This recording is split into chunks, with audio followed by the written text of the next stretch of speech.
Kita berada di sini. Yang dihajat di hatinya yang ni. Kita nak rewang mempelam. Mempelam Kak Ayah. Tengok ni, besarnya. Tergedik-gedik dia besar kat atas tu.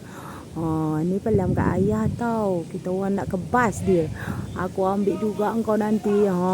Tengok berapa besarnya dia punya mempelam.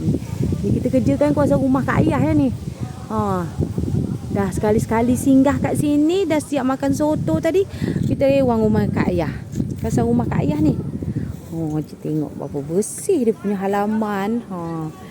Siap dengan bunga-bunga dia sekali. Tu Kak Ayah baru keluar daripada rumah tu.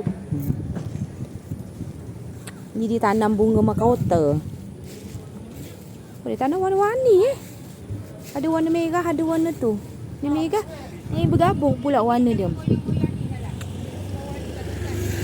Kak, yang ni memang bergabung warna dia ke ataupun dia kacuk sendiri? Ni yang tuan rumahnya. Kak Ayah kita. Bersih dia punya halaman. Comel dia punya halaman. Yang diselamatkan kali ni pohon jambu dia. Sebab tak ada buah. Jadi dia selamat lah tu. Kita orang tak rewang pohon jambu Kak Ayah.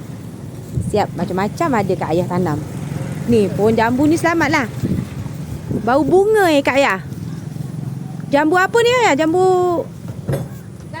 apa lah? Jambu air ke? Yang warna hijau ke? Jambu air merah. Macam jambu madu ni. Jambu madu.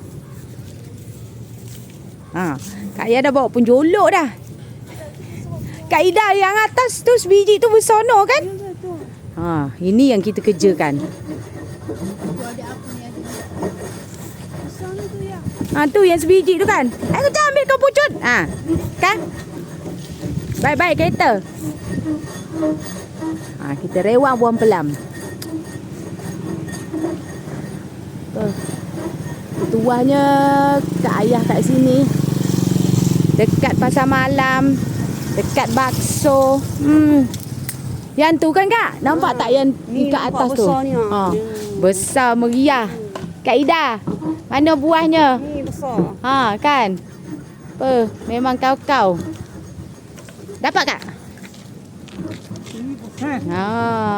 Masak weh. Manis tu.